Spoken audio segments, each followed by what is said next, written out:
Hello and welcome to Me and My Golf TV. You've tuned into the Impact Show. It's Monday, and what do we have in store, Piers? And we're going to show people how this face magnet could be the secret to your best ever ball striking. Let's take charge of your game.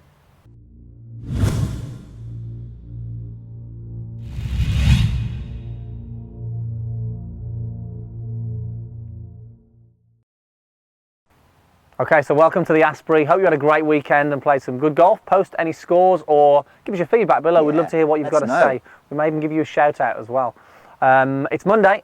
That means it's Impact Show, Piers. So this is where we answer questions on your golf swing to help create more impact in your game. It sure is, guys. Get involved today. Go to Facebook, Instagram and Twitter using the hashtag Impact Show, and hopefully we'll be answering your questions. And thank you so much, because we get so many great questions. We do, yes. And also, if you haven't already, check us out on Snapchat and also Periscope, which is a new live app. You can watch us do plenty of stuff on Piers. Q&As and loads of Q&As like and stuff. So make sure you check those out, guys, as well. Okay, right, let's get into today's question from Instagram, from Ryan_Greg14. What is the best amount of lag to have for the downswing? The lag is back. The lag is back. We haven't talked about lag for a long time, so I thought, well, actually, why not talk about that and help you guys understand what it is and how you can improve it. Now, I suppose, Piers, our understanding and our improvement has changed a little bit over the last few years because we've had more experience of dealing with people who struggle with lag and found out some of the more so some of the reasons why they struggle so much. So we're going to help you guys with that as well. So before we sort of get into it, Piers, let's talk about, for the guys at home who don't know what lag is, let's sort of create more of an understanding of that and show where the best players get to. Okay, so what is lag and where the best players are?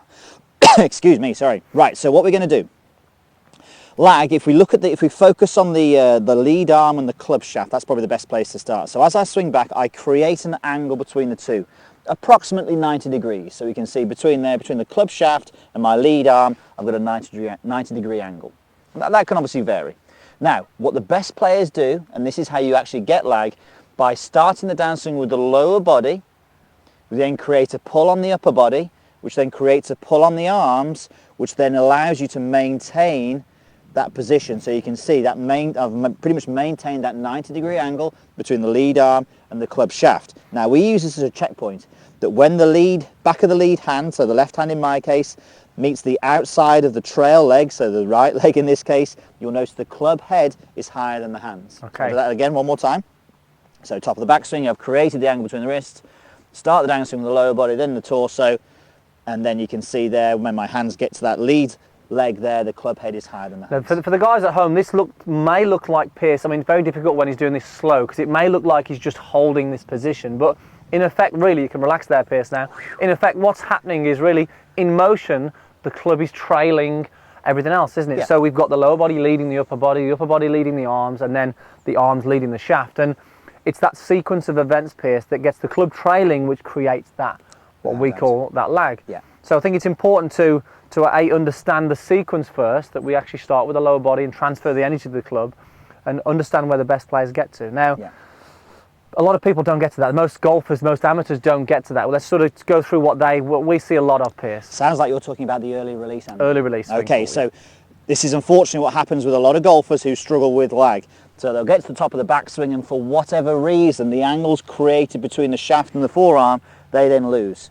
Okay, so you can see I've lost those angles as I'm swinging down to the golf ball.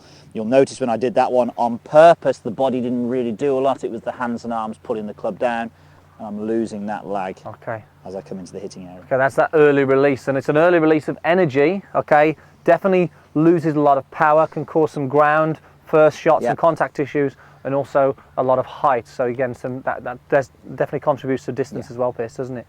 So I think the important thing, what we've noticed as well, is a lot that to be able to create this lag, you need to also be able to do something very well first in terms of squaring the face and having the club face do a good job. Now, the best players in the world, Piers, they square the face very well, obviously. They're hitting the golf ball very well. Now, a lot of people lose this lag because of an open face or the inability to square the face. That's a whole other video. So we've got our nice little training aid here, which is a face magnet. We're just going to drop on the golf club here.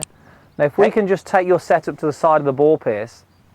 Now, one thing you're going to notice with a lot of the best players in the world is that post-impact, the club face is in a very sort of different position, Piers, isn't it? Absolutely. So I think yeah, it's really important that when we see people who are struggling with their contact, their impact, and they've maybe got not great lag, they'll be coming through the ball and it'll be looking like this. So the face maybe looks a little bit more upward, but you can see you can see where the toe of the club is pointing. Yeah. The toe of the club is pointing out over there in that direction through the ball. Whereas, as you said, the best players in the world are more like this through the golf ball. So we can see how much the club face has turned there. The face magnet is pointing behind Piers there, and the toe of the club is up in the air. So one really important factor in this is that, yes, we want to be able to create lag, but in order to do this, we have to be able to square or close that face through the ball. It's so key in order to get that. Absolutely. Without that, it's very difficult, isn't it? I mean, these are the things that need to be educated. Yeah. So yes, you can talk about the sequence of the body moving and the lower body, then the torso, then the arms, then the hands, and then the club. But if these aren't behaving themselves, we can see some awful shots, because this is what we often see when people are they're working at lag and trying to train getting the handle further forward. So often when people come down here, they rehearse this movement of yanking is a good word to describe this, or dragging the handle through the hitting area. Now you can see as I'm doing this, look at the club face. Where's that pointing? Now that looks a good lag, Yeah, but the only problem is that ball's going to go nowhere near the target. absolutely. And we see so many people when they work at lag shanking the golf ball. So anyone watching this now who's worked at getting better lag and they've shanked it, you're not alone. There's lots of people who've done that. And obviously as soon as you shank a golf ball, you're going to stop. You're obviously not going to continue to do that. So a lot of people, as we say, will get the handle hit and they will drag it down through the ball like so, and they'll be in this position here. Now obviously that's not going to work, as we said.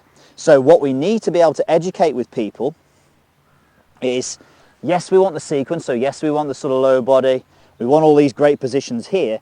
Now notice where the face magnet is pointing. It's pointing out in front.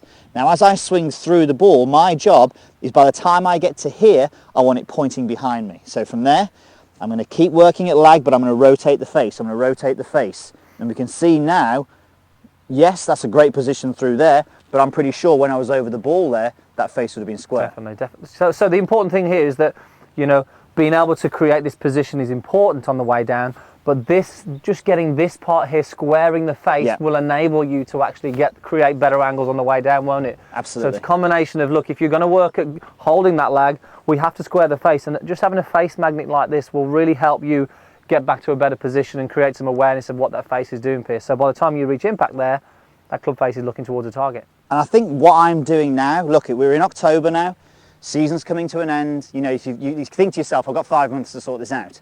So you could actually just do this at home. Even if you've got snow on the ground, there is no excuse to not work at lag training. So you can just do some mini backswings, maintain the lag, get into a great position here, but then from there, we get that club face and we close it down, we keep rotating it, we keep turning it. A lot of people feel that when they get to this position, the back of the left hand, the knuckles, points down. Tiger Woods has said that he's had his knuckles pointing down as he's hitting the golf ball.